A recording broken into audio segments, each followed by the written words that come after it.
Shout out to the different people that actually ran into me yesterday on the streets of Miami. I was everywhere. I was over in Brickell. I tapped into Miami Beach. Obviously, I did a little bit of shopping in the design district. So we had a lot going on yesterday. But I also dropped a video, and a lot of y'all, listen, this is what I like to do, right? Some of the stuff that pops up on my algorithm because of what I watch and what I view. I watch animal videos, I watch car videos, educational videos, documentaries, but I also like to do walking tours, right? And so this is a video of a walking tour in Miami, and it basically shows you maybe like a little less than a year ago what it's like in the daytime in the middle of the week in Brickell, right? And there was so many people out on Christmas, on a Monday Christmas, the Sunday before that, and then all throughout the week, even on like a Tuesday, Wednesday, it's just full. Beach popping. Weather is beautiful. It is 80 degrees. Listen, if I showed you what the weather was like, if I just stepped out on the balcony right now, y'all would be absolutely mind blown. I mean, it has some of the it's literally the second best weather in the United States of America in the wintertime behind Hawaii. Hawaii is still on the list. I haven't been there. Rita's been there.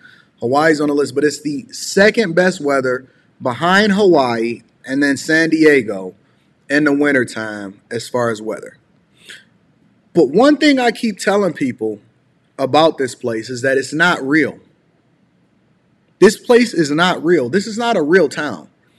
This is a playground for visitors and rich people. Let me say that again. This is a playground for... Actually, I ate at Moxie's yesterday. That's so weird. I ate at Moxie's yesterday, and the food was incredible. I have never ate at Moxie's. I ate at the Italian restaurant the last time that I was here in the summertime. I think it was like August or something like that. And the food is incredible at Moxie's, right? And so you're walking down the street of Brickell, and you're going to see 100 G-Wagons, G63s. You're going to see Lambos, Ferraris. Urus is like a dime a dozen. Cullinans, Rolls Royces, blah, blah, blah, blah, blah. And it's just normal, right? It's just, you know how when you see like a supercar or a hypercar in your town or wherever it is that you're from, and it's like, man, that mug is sweet. Nobody blinks. Nobody trips at all. It's not a real city, honestly. It's not a place that you can raise family in. If you come here as a visitor and then you think you're going to move here and thrive, if you don't have crazy work ethic, you're going to be broke. You're going to be in dusty. And as soon as you go over that bridge, let me tell you something. As soon as you go over the bridge, it is going to be a completely different world than what you see on Miami Beach in the design district. And they even removing and absolutely gentrifying everything. Overtown, places that used to be the hood. They gentrifying it, and it's money just coming in and out. Money just coming in and out. If you are a six-figure person over here in Miami, you are going to be broke. Let me revise that. You're not going to be broke, but you are not going to be solidly middle class. Let's just say that. If you are just like $100,000 a year, you can survive. It was me, Rita, and my homegirl Anna. I got her with me over here in Miami. And I ate at Moxie's, and my bill was like $170. Just for three of us. And that's normal. It's normal when you're going out to a restaurant, unless you're going to like Chipotle or Shake Shack or something like that. It's normal for you to just have a $170 bill just going out with y'all three, just chilling, having a good time, not even ordering a lot of food and just having drinks. Now, I'm in the space in my life, and I'm glad that I didn't start visiting Miami until I was basically in my late 30s. And now I'm pretty much a regular visitor over here to Miami. But it's not a real place. But it will inspire you. It will push you. Me personally, as a regular person, because I consider myself a regular person, I am not. Somebody said, how much do I tip? I tip at least 25% everywhere I go. I'm a pretty decent tipper. Sometimes, depending on where I'm at, I might tip even 100% of the bill. But It depends. Like breakfast is usually cheap, so I'll usually tip like 100% of the bill. Even my DoorDash drivers, I tip my DoorDash drivers $40, 20 in the app and then 20 in cash when they get here. So, but a lot of people come here and they think that it's sweet, but it's not. And even the people that usually live here, if you don't have a lot of resources, the people that live here, they have to all have two jobs. Most of them. Most of the people that live here have two jobs. They grind, they hustle, they don't make no excuses, they get into it. A lot of them catching a bus, or if you a DoorDash driver, you don't have a regular car, usually you riding on a scooter and you get into it. Most of the DoorDash drivers here don't even really speak that much English. They Russian, they're Spanish, they speak some form of Spanish or something like that. So it's a completely different culture here than whatever it is that you used to. Here's the thing, right? And this is my question to people. And maybe I'm just off. Maybe I'm completely off.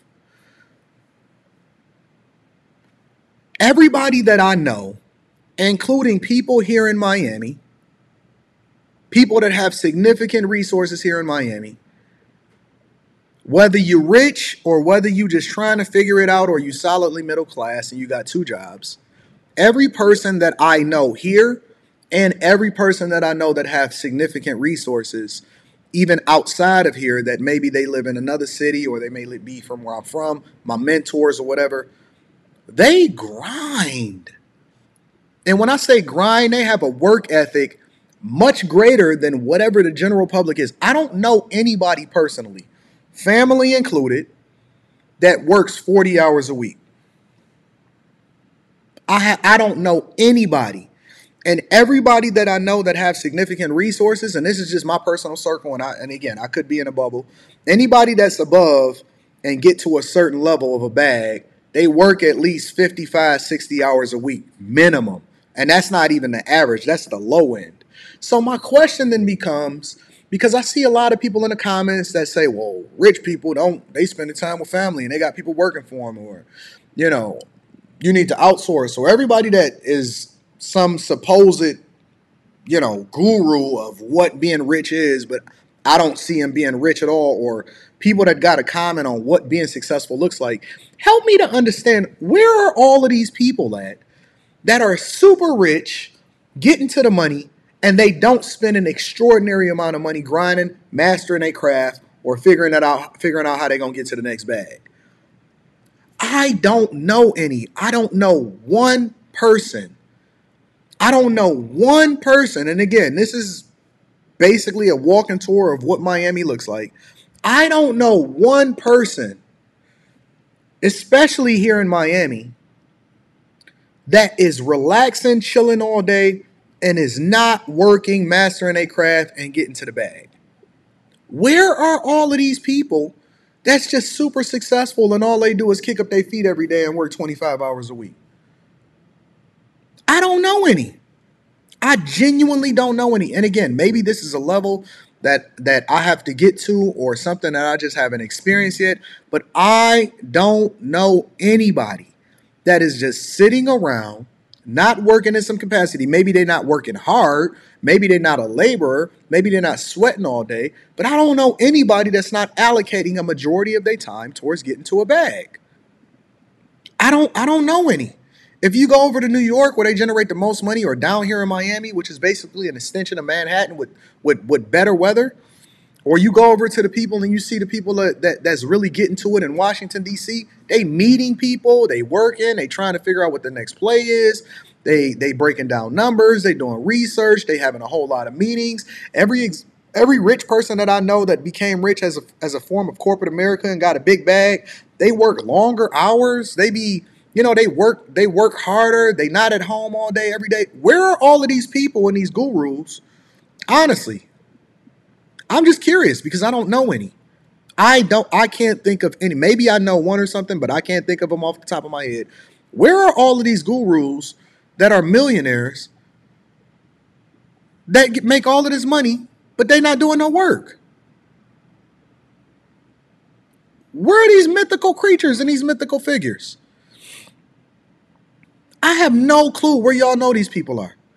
Like, where are these people? And maybe your circle is just better than mine, but you just haven't got to the money yet. So you just know of them, but it doesn't necessarily translate into what you're doing in real life.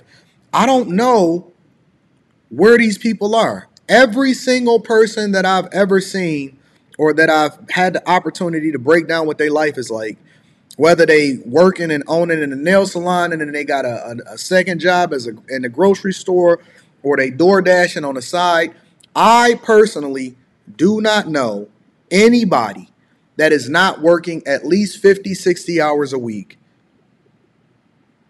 Somebody said out the way, you'll never know. How do you know that? How do you know? How do you know that these people are out the way?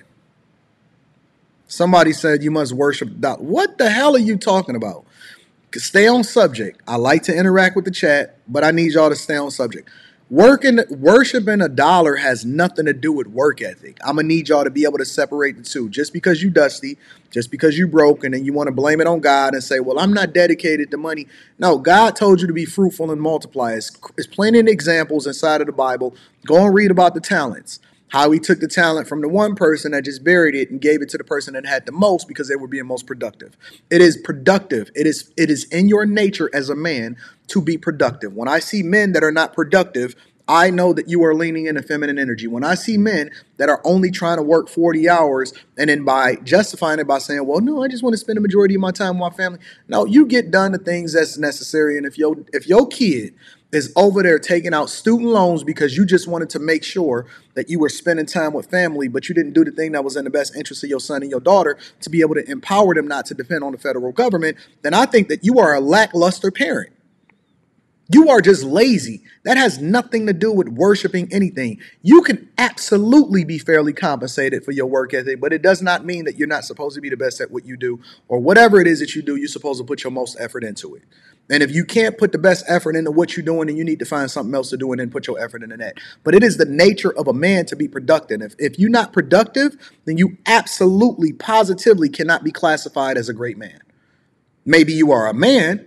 Maybe you cool, as long as you're not doing nothing that's illegal. I'm cool with that. But you're not going to sit here and tell me that you unproductive or you only working 40 hours based off of what somebody else told you that was productive throughout the week and that you a man. I'm not doing it. And I understand that top-notch rocker, some people just not going to get it. I'm cool with that. But I'm telling you, man, listen, all of these gurus, and I understand that it's a guru here and it's a guru there, and some people are legit and some people not, or some people selling you a dream and some people not. The one thing that you're not going to get from me, and if you want to book a coaching call or you need to get in contact with me, email me at antondaniels413@gmail.com. But one thing is for sure and two things is for certain. I don't know any, I have not seen any, and if you find any that can give me the game on how it is that they simplified their life and they only working 20 to 25 hours a week, yet they making millions of dollars every single year, show them to me. I want to see them. Show them to me. I want to see them. Because even as software engineers and people that life hack, or they may have 2 or 3 different software engineering jobs, or let's just say somebody is making a lot of money in software engineering, or they're cybersecurity, or they're working from home. And let's say they're making 150, 175, $200,000 a year because they have a special skill set or they're into a certain company that allows for them to be able to be productive. Those guys don't just sit around a lot of times and be like, oh, okay, yeah, I'm only working 2 or 3 hours a day, but I'm on the clock for 8. They usually get 2 or 3 jobs and they trying to life hack their way up to $750,000, $800,000 a year. And then they allocating all of their monies, all of the extra monies over into their investments so that they can live the rest of their life like they want to. Most software engineers that I know get into the game and then they life hack and they be like, you know what? I could retire by 40 or I could retire by 35. I'm going to work really hard for 8 to 10 years. And then they usually don't. So, you know what I'm saying? They usually wind up, you know what I'm saying, making a whole lot of money, stacking, getting their investments, and then they just reallocate their energies into other things. They don't stay in the same position for the entire time. And they've developed that work ethic that allows for them to be able to be in a great position financially. But most of those people don't just be sitting around, oh man, I'm only going to do 2 or 3 hours worth of work. Man, they be job hopping, trying to figure out the next position, leveraging, getting 2 or 3 jobs, doubling and tripling their income since they got to be there at the computer for 8 hours anyway. They might as well go ahead and maximize the most that they getting out of the day. They then invested in their business. It's impossible for you to be a businessman, a serial entrepreneur, or a person that is productive and not putting in way more hours than the person that's sitting next to you. Because if that was all it took was to work 40 hours, then everybody would be rich. Everybody would absolutely be rich. I don't know anybody that's a master at their craft, whether you trading stocks or you making investments. It's the things that you do outside of the market hours that allow for you to be successful. They researching, they looking at the after hours, they paying attention to what an earnings report is after the bell. They trying to understand what the next earnings report is going to be like and anticipate what the market is going to be. They anticipating what's going on in real estate and they trying to make a play. They shooting a deal. They making phone calls. I don't know anybody in any industry, regardless of your profession, that is being great, but you just off the clock at 5 o'clock or 4 o'clock p.m. I don't know any. I have not seen any of these people. And I'm trying to figure out where they at, though, so I can understand them and I can interview them. And then I can bring them on a platform for the bag chasers so we can better understand what they doing so we can move a little bit more effectively ourselves. I would love to just sit up and bathe in the sun all day and just chill and have a good time. I like my view. My view is beautiful. The view is gorgeous. But the work ethic is still going to be what it's going to be. I don't know no content creator, whether you like them or not, that's just winning at the highest level, but is not absolutely positively putting their time in. I don't know them. Even when I'm out in the streets, even when I'm out having fun, I'm answering emails a lot of time. I'm multitasking. Hey, what's going on, y'all? Hey, let's have some fun. Even when I was out in the streets having fun, walking around in Miami, taking care of business, doing shopping, I was answering emails, taking phone calls. It was people that was hitting me up. Just so happened, oh man, this person is great. They big or whatever. I went and looked them up. Oh yeah, he is big. Let me go ahead and respond to him immediately. I'm making deals, shooting, shaking hands, kissing babies, walking and meeting people in real life. Who turns it off at a certain time and say, I'm work hours only? That ain't real life for people that is super productive. That may be real life for some people, but I guess you're going to have to determine what life you want to live. I'm never going back to just being regular, and I'm okay with that. This is the life I chose. This is the life I embrace, and I want it good or bad. I want the results that come along with it. But all of these people that y'all saying that y'all know of that ain't getting to it, please come and help me out and help me to understand exactly where they at, though. All right, let me read some of the super chats, and then we're going to go ahead and get started with the show, because I am confused. I'm so tired of seeing these Instagram people. This is my car, my house, but I only work 24 hours a week. Like, man, where? Who? And show me where to get it, because I'm always open to understanding and learning more. Show me where these people are. You know what I'm saying?